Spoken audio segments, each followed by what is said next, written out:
بسم اللہ الرحمن الرحیم۔ آج تفسیر کے اس لیکچر میں انشاءاللہ میں سورہ بقرہ کا 9واں رکوع اور اس کی آیت نمبر 80 جہاں سے ہم نے چھوڑا تھا، آیت نمبر 80 چل رہی تھی، اس کی تفسیر رہ گئی تھی، ترجمہ اور جو گرامر میں مختصر بتاتا ہوں وہ ہو چکی تھی۔ وَقَالُوا لَن تَمَسَّنَا النَّارُ إِلَّا أَيَّامًا مَّعْدُودَةً، یہاں سے بات چل رہی تھی۔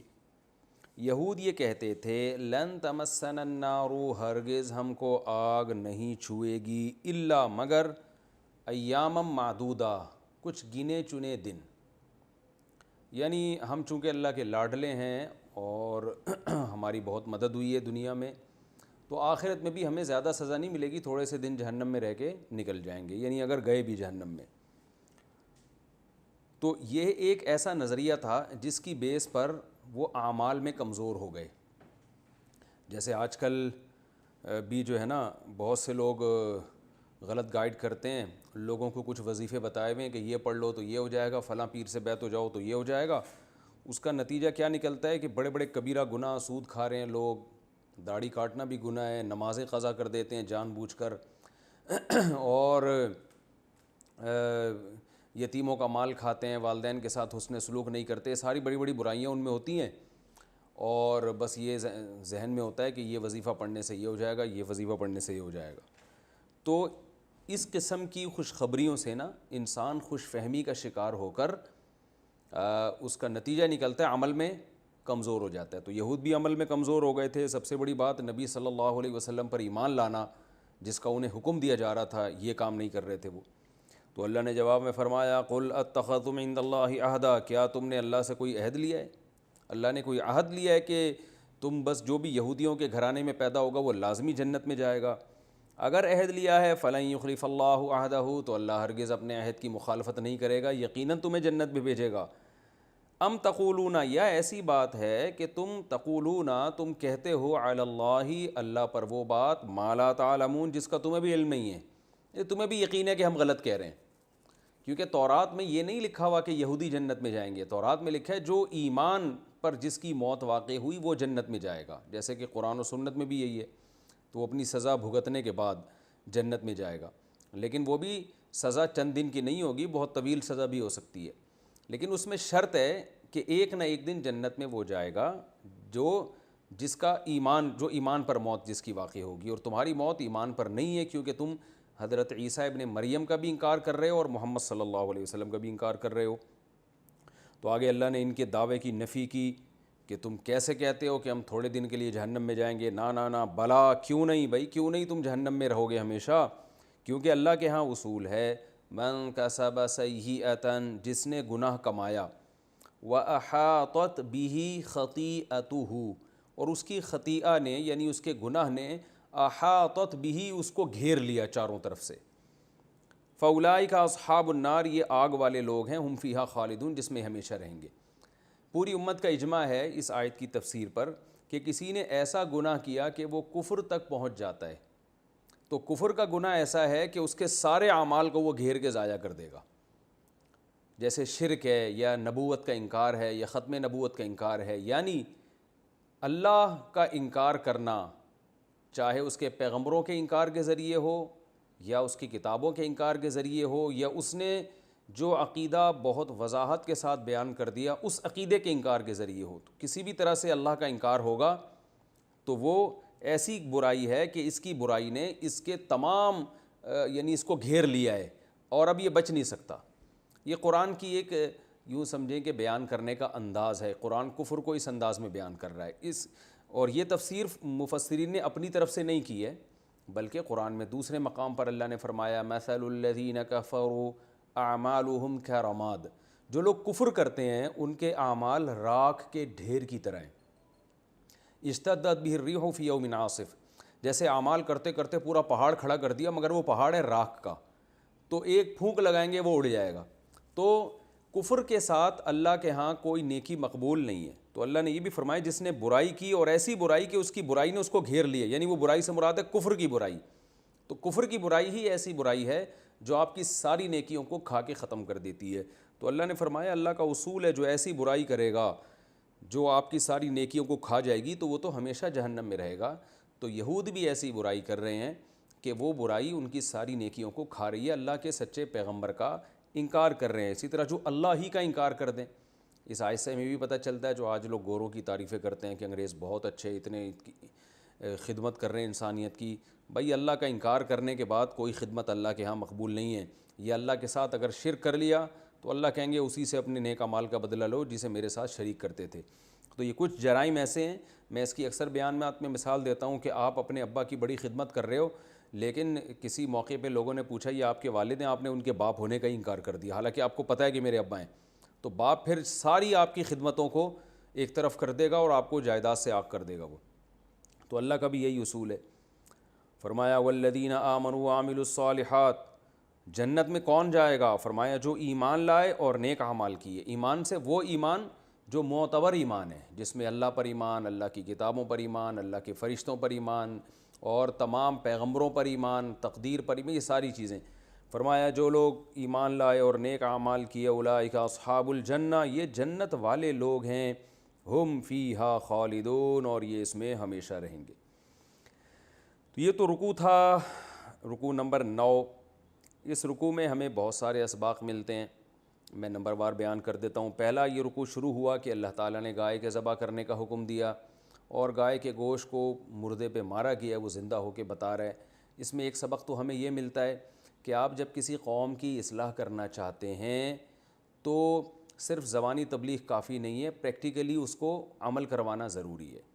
جیسے بنی اسرائیل کے دل میں بعض مفسرین کہتے ہیں نا گائے کی اور بچھڑے کی محبت بیٹھ گئی تھی, تو صرف اتنا کافی نہیں ہے کہ ان کو یہ بتایا جائے کہ یہ غلط ہے, بلکہ گائے پریکٹیکلی ذبح کروائی گئی ہے.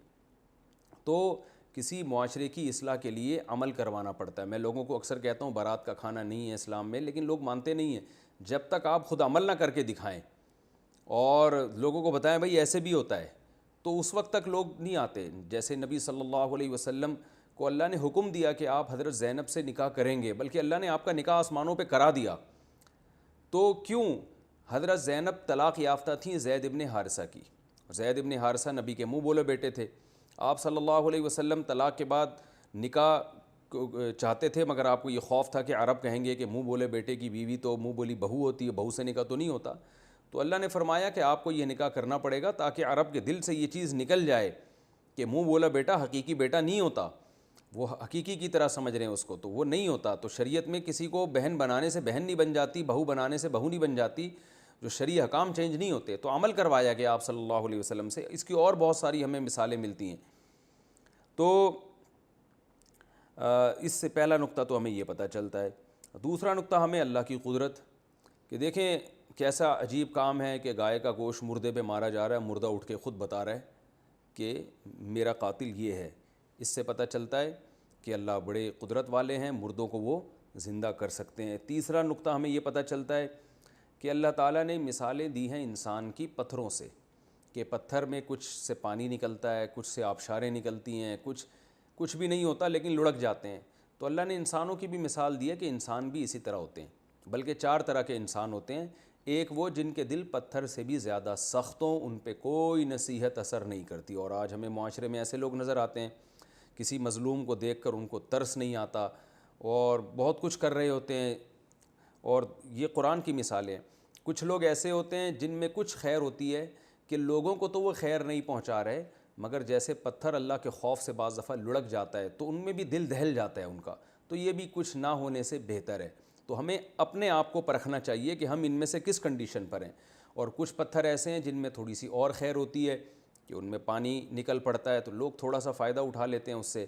تو یعنی آپ میں خیر کا اتنا جذبہ ہے کہ آپ نے نصیحت کا اثر قبول بھی کیا اور قبول کر کے لوگوں کو فائدہ پہنچانا شروع کر دیا. اور کچھ پتھر ایسے ہیں یتفجر منہ الانہار, جس سے چشمے پھوٹتے ہیں. تو یہ سب سے اچھے انسانوں کا درجہ ہے.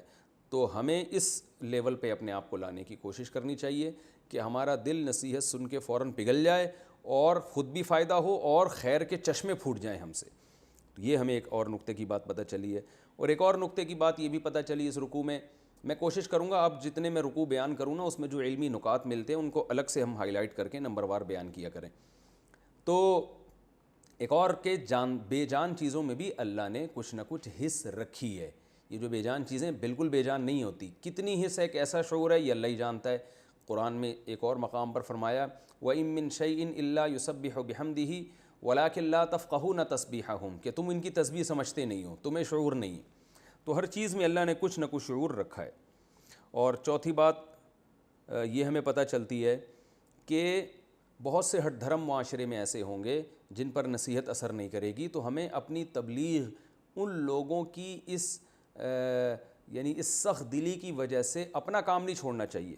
جیسے قرآن میں اللہ نے صحابہ سے فرمایا افتطمعون ان یؤمنوا لکم, تم یہودیوں سے امیدیں لگا کے بیٹھے ہوئے ہو, حالانکہ ان کے تو یہ حرکتیں ہیں, یہ تو اللہ کے کلام میں تحریف کر دیا کرتے ہیں, تو اس لیے تم نا امید, تم جو ہے نا زیادہ امیدیں مت لگاؤ, اور کیونکہ زیادہ امیدیں لگاؤ گے پھر جب فائدہ نہیں ہوگا تو تمہیں اپنی محنت ضائع ہوتے ہوئے نظر آئے گی, تو تم کام چھوڑ دو گے.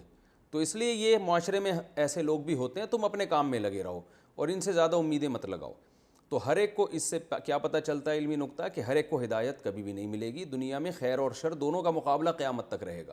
تو ایسے ضدی ہٹ دھرم لوگ, کیونکہ انسان کو بڑا غصہ آتا ہے, میں اپنی بھی کنڈیشن دیکھتا ہوں, جب میں کسی سے بحث کر رہا ہوں, اس کی سمجھ میں نہ آ رہی ہو, اور اچھا بھلا پڑھا لکھا آدمی ہو, تو بہت طبیعت میں انسان کے غضب پیدا ہوتا ہے اور مایوسی ہوتی ہے. تو اللہ نے بتا دیا کہ یہ ہر دور میں ایسے الٹے سیدھے لوگ رہیں گے, تم نے اپنا کام کرنا ہے اور جو ہے اپنے کام کو فوکس کرو, تمہیں اچھے لوگ بھی ملتے چلے جائیں گے. اس میں ایک اور علمی نقطے کی بات پتہ چلتی ہے, فویل للذین ومنہم امیون لا یعلمون الکتاب الا امانی. یہود میں بہت سے عوام بھی تھے جو تمناؤں کے علاوہ کچھ بھی نہیں جانتے تھے, تورات حقیقت میں جانتے نہیں تھے, تو ان کو یہود علماء گمراہ بھی کر دیتے تھے. تو اس سے پتہ چلتا ہے بھائی اب ہمارے پاس اللہ کی کتاب قرآن ہے, تو اگر ہمیں بھی کچھ بھی نہیں پتہ ہوگا تو جو باطل علماء ہیں اس امت میں سارے باطل نہیں ہو سکتے. یہود میں تو بہت سے گمراہ ہو گئے, لیکن حدیث میں آتا ہے میری امت میں خیر غالب رہے گی, حق پر ایک جماعت ہمیشہ رہے گی. تو لیکن باطل علماء بھی بہرحال پیدا ہوں گے, سارے تو خراب نہیں ہوں گے لیکن باطل بھی ہوں گے. تو آپ اگر قرآن کا ذرا بھی آپ کو شدھ بدھ نہیں ہے نا, تو باطل لوگ آپ کو گمراہ کر دیتے ہیں. آپ دیکھیں قادیانی وہی لوگ ہوتے ہیں جو بالکل بیوقوف ہوتے ہیں, وہ قادیانیوں کی باتوں سے متاثر ہو جاتے ہیں, کچھ بھی نہیں ان کو قرآن کا پتہ ہوتا. اور بھی بہت سارے معاملات میں جو حدیث کے منکر بن جاتے ہیں, یہ وہی لوگ بنتے ہیں جن کو قرآن و سنت کا کچھ پتہ ہی نہیں ہوتا, وہ پھر پرویزی بن جاتے ہیں, منکرین حدیث بن جاتے ہیں. تو میں دیکھتا ہوں عوام میں جو شعور سے بالکل عاری ہے نا, جس کو قرآن کی الف بے بھی نہیں پتہ, وہ گمراہ ہو جاتے ہیں. تو اس لیے کچھ نہ کچھ قرآن کا علم سیکھنا چاہیے تاکہ لوگ گمراہ نہ کر سکیں آپ کو. اور اللہ نے جو اللہ کی کتاب میں تحریف کرتے ہیں ان کی بھی برائی بیان کی, کہ چاہے وہ لفظی تحریف ہو یا آیتوں میں تحریف ہو. آج بھی آپ کو بہت سے اسکالرز ملیں گے جو قرآن کی آیتوں کو توڑ موڑ کے پیش کرتے ہیں. آپ کے سامنے ہی ہیں, بہت سارے لوگ ہیں یوٹیوب پہ, ٹیلی ویژن پہ, اور کتابیں بھی لکھ رہے ہیں, کہاں کی کہاں لگا دیتے ہیں آیت اٹھا کے, جو جس آیت کے لیے جس مقصد کے لیے نازل نہیں ہوتی ترجمے تک غلط کر رہے ہوتے ہیں. میں نے تو پکڑے بھی ہیں, بیانات میں بھی تذکرہ کیا ہے. تو اللہ نے ان کے لیے فرمایا ان کے لیے تباہی ہے کہ یہ اللہ کی آیات میں تحریف کرتے ہیں. اور ایک اور آخری علمی نقطے کی بات ہمیں یہ پتہ چلتی ہے اس رکوع میں, یہود اس ذام میں تھے کہ ہم ہمیشہ جنت میں جائیں گے کیونکہ ہم یہودیوں کی اولاد میں پیدا ہوئے ہیں. تو اللہ نے فرما دیا کہ یہ نہیں ہے, اصل ہے اعمال اور ایمان اور اعمال صالحہ. تو ہم مسلمانوں میں سے بھی اگر کوئی یہ سمجھتا ہے کہ شناختی کارڈ میں میرے نام کے ساتھ مسلم ہے لہذا میں بالآخر جنت میں جاؤں گا چاہے سزا کھانے کے بعد جاؤں, تو یہ خوش فہمی ہے.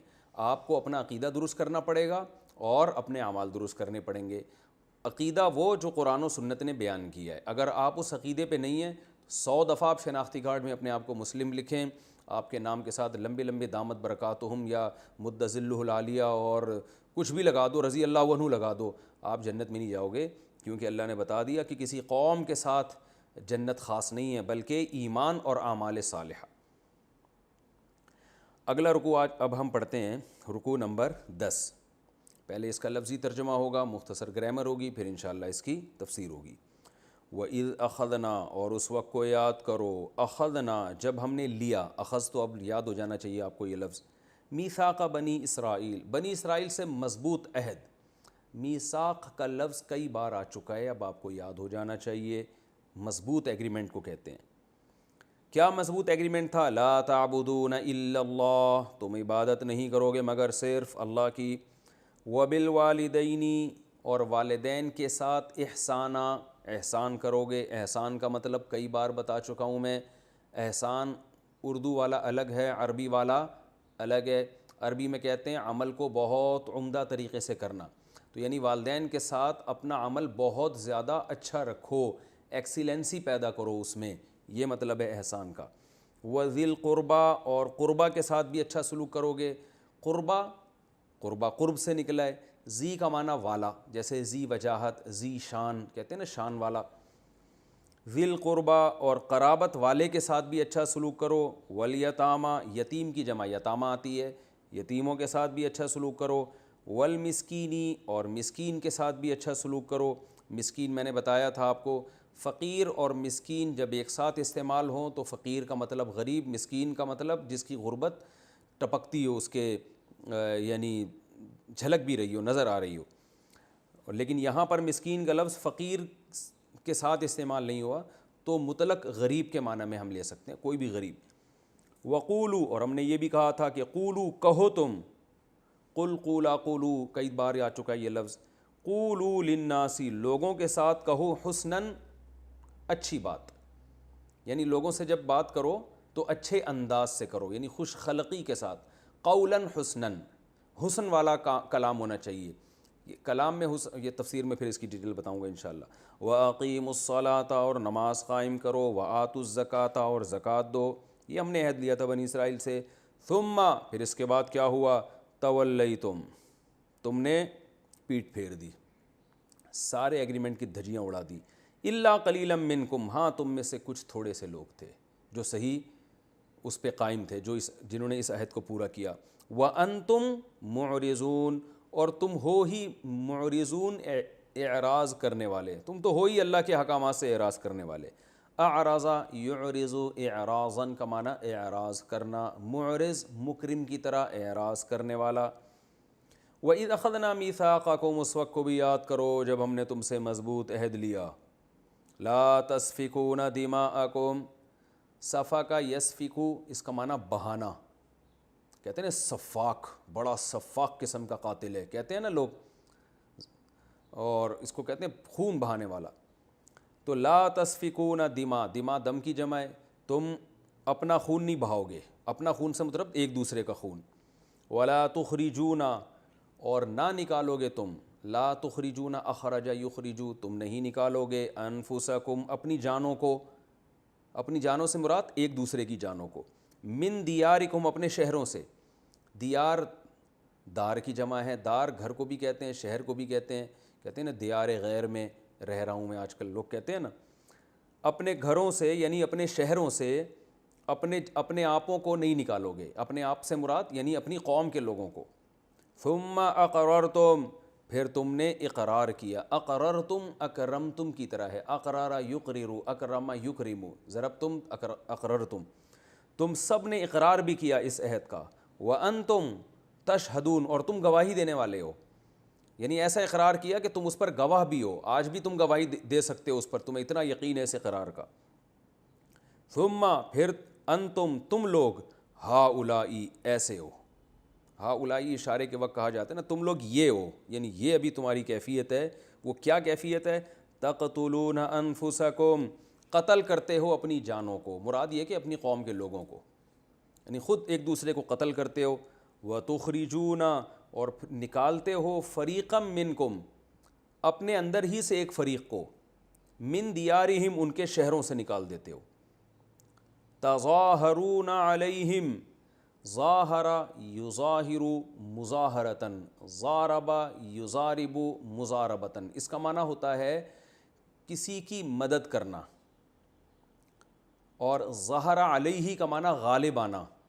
تو جب اس کے بعد علی آتا ہے نا تو کسی کے خلاف مدد کرنا، اس معنی میں آتا ہے یہ، جیسے ظہر علیہ، وہ آدمی غالب آ گیا اس کے اوپر۔ تو تظاہرون تھا اصل میں تظاہر یتظاہر تظاہراً، تضارب یتضارب تضارباً کی طرح۔ تو اس کا معنی ہوتا ہے تظاہرون علیہم، علیہم سے مراد ہے، ہم سے مراد اپنی قوم، یعنی اپنی قوم کے لوگوں کے خلاف مدد کرتے ہوئے۔ تفسیر میں انشاءاللہ اس کا مطلب آپ کی سمجھ میں آئے گا۔ اپنی قوم کے لوگوں کے خلاف مدد کرتے ہوئے دوسروں کی، بالاسمی گناہ کے ساتھ، والعدوان اور سرکشی کے ساتھ، یعنی گناہ اور سرکشی کے ساتھ تم اپنی قوم کے لوگوں کے خلاف مدد کر رہے ہوتے ہو دوسری قوموں کی، یہ مطلب ہوا آیت کا۔ وَإِن يَأْتُوكُمْ، وَإِن واو کا معنی اور ان کا معنی اگر، یأتو اصل میں تھا یأتیو، یضربو کی طرح، یضربونا تھا اصل میں، یأتیونا، عطایا یأتیو کا معنی آنا۔ وَإِن يَأْتُو، نون غائب ہو گیا اس سے، وَإِن يَأْتُوكُمْ، اور اگر آئیں تمہارے پاس، کم کا معنی تمہارے پاس، اسارا، اسارا جمع ہے اسیر کی، اسیر کہتے ہیں قیدی کو، اسارا اس کی جمع آتی ہے، اسیری کے ایام لوگ کہتے ہیں نا، کتابیں لکھتے ہیں قید کے ایام، تو اسیر قید کو، قیدی کو کہتے ہیں۔ وَإِن يَأْتُوكُمْ أُسَارَىٰ، اور اگر تمہارے پاس آ جائیں قیدی، تُفَادُوهُمْ، تفادو اصل میں تھا تفادیو، تزاربو، اصل میں نون بھی تھا آخر میں، تفادیونا، تزاربونا، زاربا یزاربو مزاربتاً، فادیا یفادیو مفادیتاً، اس کا معنی ہوتا ہے فدیہ دے کے کسی کو چھڑانا، فدیہ سے نکلا یہ لفظ، فادال یا اردو میں استعمال ہوتا ہے نا فدیہ، تو تفادیونا سے نون کو حذف کیا تو بن گیا تفادیو، اور پھر یا آ رہا ہے تو حروف گڑبڑی ہے، میں نے بتایا تھا چینج ہو جاتا ہے ورڈ، تو تفادیو کو پڑھتے ہیں تفادو۔ تو اللہ فرماتے ہیں وَإِن يَأْتُوكُمْ أُسَارَىٰ، اور اگر تمہارے پاس قیدی آئیں، تُفَادُوهُمْ، تو تم کیا کرتے ہو، ان قیدیوں کو فدیہ دے کے چھڑا لیتے ہو۔ یہ تفسیر میں انشاءاللہ سمجھ میں آئے گا اس کا مطلب کیا ہے۔ وَهُوَ مُحَرَّمٌ عَلَيْكُمْ، حالانکہ ہوا محرم، یہ چیز حرام ہے، یعنی وہ چیز جو ہے محرم علیکم، حرام ہے تم پر، اخراجہم، ان کا نکالنا، یعنی ان قیدیوں کا ملک بدر کرنا تم پر حرام تھا، تو وہ ملک بدر تم نے کیا، اب فدیہ دے کے ان کو چھڑا رہے ہو۔ افتؤمنون، تو کیا تم ایمان لاتے ہو، آ کا معنی کیا، فا کا معنی تو، تؤمنون ایمان لاتے ہو، ببعض الکتابی، کتاب کے بعض حصے پر، وتکفرون ببعض، اور انکار کرتے ہو بعض حصے کا، فما جزاء، پس بتاؤ، ما جزاء، کیا بدلہ ہے، من، اس شخص کا، یفعل ذالک منکم، یفعل کرتا ہے، ذالک یہ والا کام، کون سا کام، کہ کتاب کے بعض حصے پر ایمان اور بعض پر ایمان نہیں، تو تم میں سے جو یہ والا کام کرتا ہے، بتاؤ اس کا کیا بدلہ ہے، الا خزی فی الحیات الدنیا، سوائے دنیا میں ذلت کے، خزی کہتے ہیں ذلت کو، خز کسے کہتے ہیں، ذلت، اخزا کا معنی ذلیل کر دینا، خزی، ویوم القیامت، اور قیامت کے دن، یردونا، یردونا اصل میں تھا یرددونا، یضربونا کی طرح رد کرنا، لوٹانا کسی چیز کو، تو یرددونا کو پڑھا جاتا ہے یردونا، اور قیامت کے دن یردونا، ان ایسے لوگوں کو لوٹایا جائے گا، الی اشد العذاب، شدید عذاب کی طرف، اشد کمپیریٹیو ڈگری ہے، اشددو اضربو کی طرح، یعنی اس سے بھی زیادہ سخت عذاب کی طرف لوٹایا جائے گا۔ وَمَا اللَّهُ، اور نہیں ہے اللہ تعالیٰ، بغافل، غفلت والا، عما، عما اصل میں تھا عن ما، تعملون، اس چیز سے غافل نہیں اللہ جو عمل تم کر رہے ہو۔ اولئک، یہ ہیں وہ لوگ، الذین، ایسے لوگ ہیں، اشتروا، اشتروا اصل میں تھا اشتروا، اکتسبوا کی طرح، خریدا، اشتروا الحیات الدنیا، انہوں نے دنیاوی زندگی خرید لی ہے، بالآخرہ، آخرت کے بدلے میں، آخرت کو بیچ دیا اور دنیا خرید لی، فلا یخفف، پس تخفیف نہیں کی جائے گی، یخفف اردو میں بھی استعمال ہوتا ہے، یسبح کی طرح، یہ سبح یسبح، خفف یخفف، پس تخفیف نہیں کی جائے گی ان سے، العذاب، عذاب کی، عذاب میں کمی نہیں ہوگی قیامت کے دن، ولا ہم ینصرون، اور نہ ہی ان کی مدد کی جائے گی۔ یہ تو اس کا لفظی ترجمہ اور مختصر سی گرامر ہو گئی، میں انشاءاللہ اس کی تفسیر بیان کروں گا۔ بنی اسرائیل سے خطاب چل رہا ہے پچھلے کئی رکوع سے، اور اللہ تعالیٰ بتا رہے ہیں کہ ہم نے کیا کیا احکامات یہودیوں کو دیے تھے، جن احکام کی انہوں نے دھجیاں اڑائیں، اور ان آیات سے مقصد یہودیوں سے ہوشیار رہنے کا حکم، اور یہودیوں کو یہ بتانا کہ اب ایمان لے آؤ، پہلے تو تم نے یہ کچھ کیا، اللہ کے عذاب سے بچ گئے، اب بھی تمہیں موقع دیا جا رہا ہے۔ اور صحابہ کرام کو یہ تسلی دینا کہ یہ اگر ایمان نہیں لاتے تو آپ مایوس نہ ہوں، کیونکہ انہوں نے پہلے بھی جو جتنا ایمان لائے تھے وہ بھی اس قسم کا ایمان تھا ان کا۔ اللہ نے فرمایا وَإِذْ أَخَذْنَا، اس وقت کو بھی یاد کرو، وہ وقت بھی یاد کرنے کے قابل ہے جب ہم نے بنی اسرائیل سے مضبوط عہد لیا تھا۔ یہ عہد تورات میں تھا اور آج بھی موجود ہے۔ مضبوط عہد لیا تھا، کیا عہد تھا؟ لا تعبدون الا اللہ، اللہ کے سوا کسی کی عبادت نہیں کرو گے۔ وبالوالدین احسانا، اور والدین کے ساتھ بہت اچھا سلوک کرو گے۔ اب دیکھیں کیسی عجیب بات ہے، وہ والدین بھی تو خود بنی اسرائیل ہی میں سے تھے نا، لیکن وہ بھی بڑے نالائق تھے، لیکن اس کے باوجود اللہ کہہ رہے ہیں کہ جو بھی جس کے والدین ہوں گے اس نے اس سے اچھا سلوک کرنا ہے، اور والدین کے ساتھ اچھا سلوک کرو گے۔ وذی القربیٰ، اور رشتہ داروں کے ساتھ اچھا سلوک کرو گے، یتیموں کے ساتھ اچھا سلوک کرو گے، غریبوں کا خیال رکھو گے۔ وقولوا للناس حسنا، اور عام پبلک کے ساتھ بھی جب بات کرو گے تو عمدہ طریقے سے۔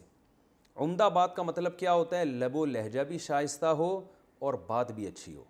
غیبت، بہتان، الزام تراشیاں، فحش کلامی، یہ سب اس آیت میں داخل ہو گئیں، یہ سب حرام ہے۔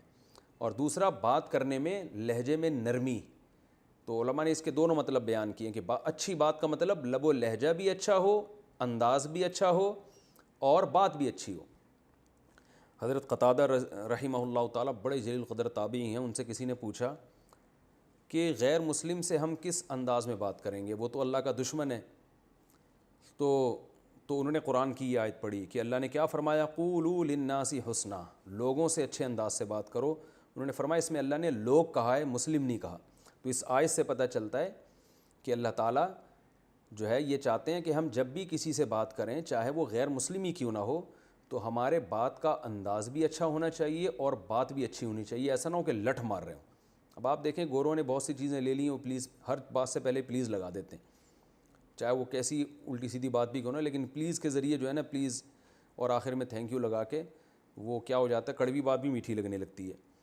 تو جب سفر ہوتا ہے نا انسان کا، میں تو جب سفر کرتا ہوں تو واضح فرق پتہ چلتا ہے کہ جب اپنے ملک میں ہم اترتے ہیں تو عجیب قسم کا لوگوں کا ایٹیٹیوڈ دیکھنے کو ملتا ہے، تو پھر انسان کمپیئر کرتا ہے کہ بھئی یہ والی آیت پر عمل تو وہ لوگ کر رہے ہیں آج کل۔ تو اس لیے ہمیں اپنا انداز بھی صحیح کرنے کی ضرورت ہے اور بات بھی صحیح کرنے کی ضرورت ہے۔ باقی آیتوں پر کوئی بھی عمل نہیں کر رہا آج کل۔ تو اللہ نے فرمایا وَأَقِیمُوا الصَّلَاةَ، اور انہوں نے سے یہ کہا کہ نماز بھی قائم کرو گے، آتوا الزکوٰۃ، اور زکوٰۃ بھی دو گے۔ تو اس میں کتنے حکام بیان ہوئے؟ نمبر 1، عبادت صرف اللہ کی ہوگی۔ آگے اللہ فرماتے ہیں ثُمَّ تَوَلَّیْتُمْ، تم نے ان تمام حکام سے پیٹھ پھیر لی، یعنی دھجیاں اڑا دیں۔ کیسے؟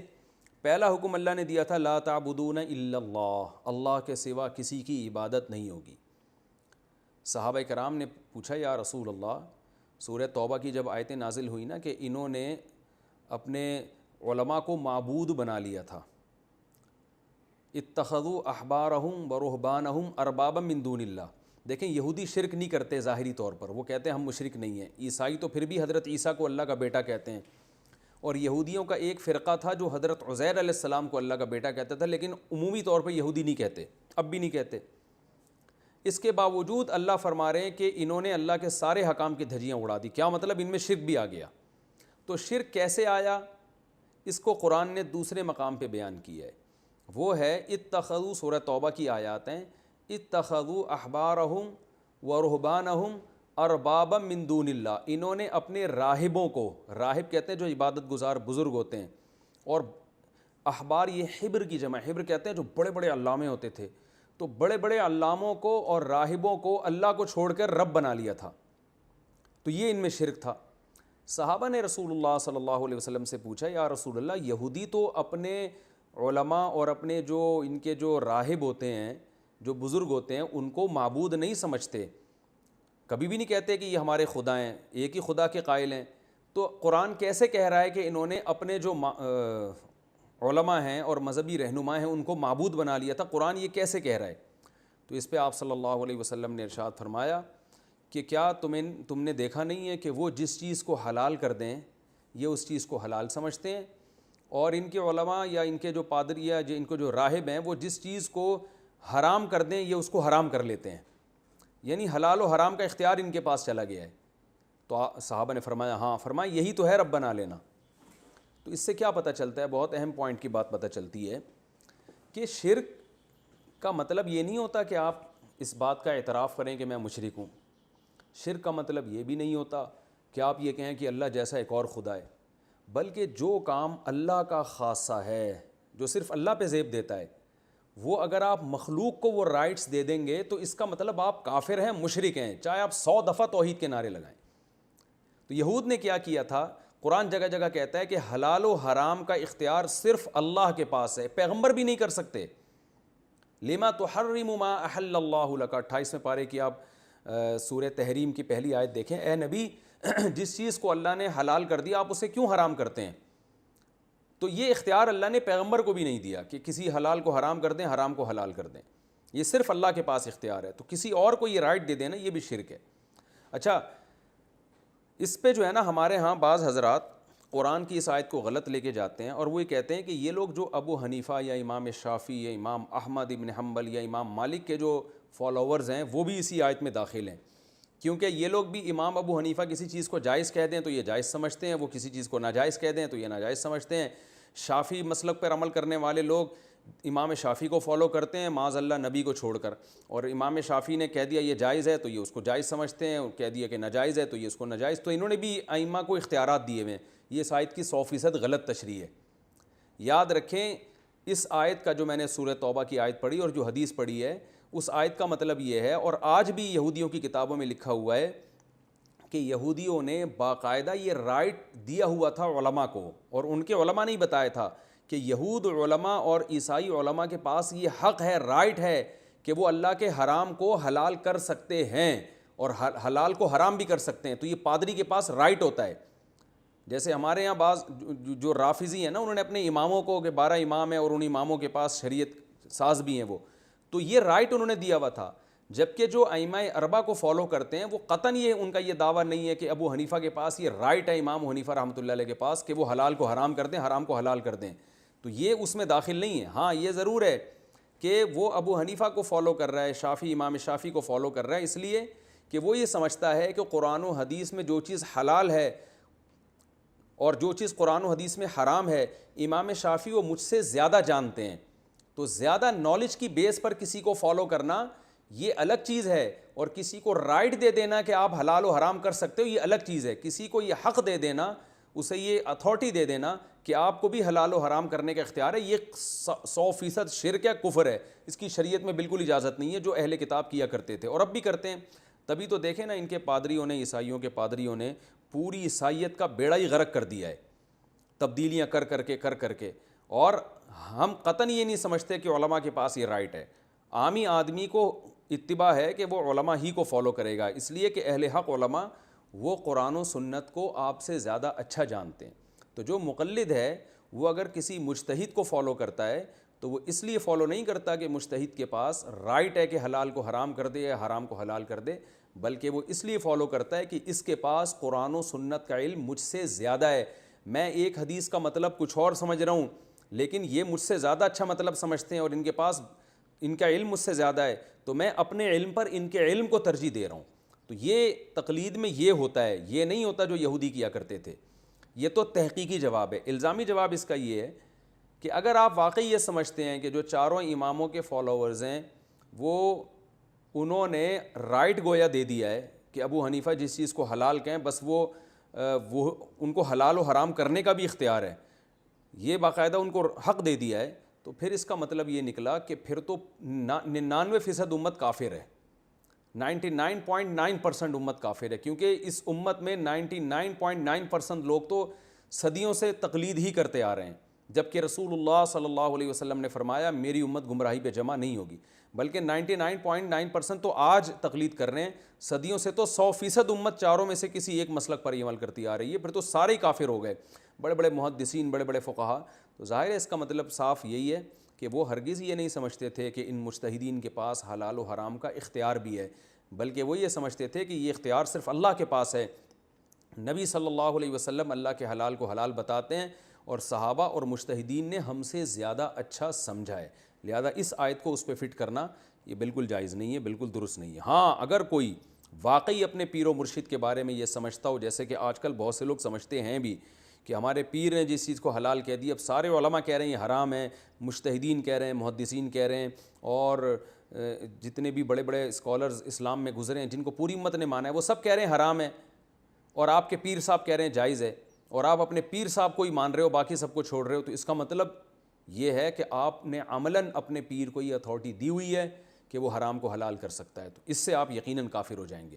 تو کسی شخص کا کسی پیر و مرشد کے بارے میں یہ عقیدہ ہو کہ یہ اگر جائز کہہ دے تو بس وہ مہر لگ گئی ہے، اب وہ حرام نہیں ہو سکتا اگر یہ حلال کہہ دے، اور اگر یہ حرام کہہ دے تو وہ حلال نہیں ہو سکتا، حالانکہ وہ پیر جو ہے پوری امت سے اختلاف کر رہا ہو، تو یہ اس کی علامت ہے کہ یہ اس پیر کو خدا سمجھتا ہے، اور یہ بھی آج کل ہو رہا ہے یہ ہمارے معاشرے میں۔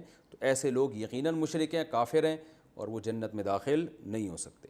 تو اللہ فرماتے ہیں تم نے اعراض کیا، اعراض اس سے بھی کیا کہ شرک شروع کر دیا انہوں نے، والدین کے دوسرا حکم تھا والدین کے ساتھ حسن سلوک، وہ بھی اعراض کیا، اور اتنا اعراض کیا کہ آج آپ دیکھ لو کیا والدین کے ساتھ یہودی حسن سلوک کرتے ہیں، وہ تو اپنے والدین کو اولڈ ہوم میں جمع کرا دیتے ہیں۔ تو اللہ فرماتے ہیں یہ ان کا تورات پر ایمان ہے کہ اپنے ماں باپ کے ساتھ یہ سلوک کر رہے ہیں۔ قرآن نے یہ بھی حکم دیا تھا کہ رشتہ داروں کے ساتھ اچھا سلوک ہو، اس کا بھی حشر دیکھ لیں آپ، آج نظر آتا ہے اپنی آنکھوں سے، یورپ میں، امریکہ میں اور ان غیر مسلم کنٹریز میں رشتہ داری کا لفظ ہی ڈکشنری سے نکلتا چلا جا رہا ہے۔ بہن بھائی کے کیا حقوق ہوتے ہیں، بھانجے بھتیجے کے کیا حقوق ہوتے ہیں، یہ سب معاشرے میں ختم ہوتے چلے گئے ہیں، تو رشتہ داری بھی ختم ہو گئی۔ اسی طرح اللہ نے حکم دیا تھا یتیموں اور غریبوں کے ساتھ اچھا سلوک ہو، وہ بھی معاشرے میں آپ دیکھ لو کہ یتیم اکثر تو بیچارے یتیم ہی پیدا ہو رہے ہیں، ان کو گورنمنٹ پال رہی ہوتی ہے، کوئی کفالت کے لیے تیار نہیں ہوتا۔ تو اللہ فرماتے ہیں سارے حکام کی دھجیاں اڑا دیں۔ وقولوا للناس حسنا، ایک حکم ہے کہ لوگوں سے اچھے انداز سے بات کرنا، وہ بھی ظاہری لب و لہجہ اچھا رہ گیا ہے، باقی حقیقت کیا ہے یہ تو وہی جانتے ہیں جو ان کے ساتھ گھلتے ملتے ہیں۔ اور اللہ نے ایک اور فرمایا کہ یہ تو انسانوں کے حقوق ہیں، اللہ کے حقوق بھی ادا کرنے ہیں۔ وہ کیا ہے؟ نماز قائم کرنی ہے اور زکوٰۃ دینی ہے۔ تو زکوٰۃ اللہ کا حق ہے، اس سے ہمیں پتہ چلتا ہے، حالانکہ دیتے ہم مخلوق کو ہیں لیکن ہے یہ اللہ کا حق۔ تو یہ حقوق تو معاشرے میں ان کے بالکل ہی ختم ہو گئے، زکوٰۃ کا لفظ ان کی ڈکشنری سے نکل چکا ہے، نماز ختم ہو گئی۔ تو اللہ فرماتے ہیں تم نے ان تمام حکام کی دھجیاں اڑائیں سوائے چند لوگوں کے، وَأَنْتُمْ مُعْرِضُونَ، اور تم تو ہو ہی اعراض کرنے والے اللہ کی آیات سے۔ اگلی آیات میں بتایا گیا ہے کہ اللہ نے یہ جو اگلی آیات ہیں کہ ہم نے تم سے یہ عہد بھی لیا تھا کہ تم ایک دوسرے کا خون نہیں بہاؤ گے اور ایک دوسرے کو جلا وطنی پہ مجبور نہیں کرو گے، یعنی ان کے شہروں سے نہیں نکالو گے کا مطلب جلا وطنی۔ اس آیت کا ایک شان نزول ہے، یہ شان نزول میں اگر بیان کروں گا تو وقت تھوڑا سا لمبا ہو جائے گا، تو ابھی ہمارے پاس صرف 1.5 منٹ رہ گیا ہے، تو 1.5 منٹ میں اس کا شان نزول اگر بیان کیا تو آیت کی آدھی تفسیر ہوگی، آدھی پھر اگلے ایپیسوڈ میں ہوگی، تو وہ آپ لوگوں کے لیے یاد کرنا مشکل ہوگی۔ تو میرا خیال ہے کہ ہم اس والے لیکچر کو یہیں ختم کر دیتے ہیں، اور جو شان نزول اگلی آیت کا ہے اور اس کی جو تفسیر ہے وہ انشاءاللہ ہم اگلے ایپیسوڈ سے شروع کریں گے۔ اللہ تعالیٰ سے دعا ہے اللہ تعالیٰ سمجھنے کی اور ہم سب کو عمل کرنے کی توفیق عطا فرمائے۔ وما علینا الا البلاغ۔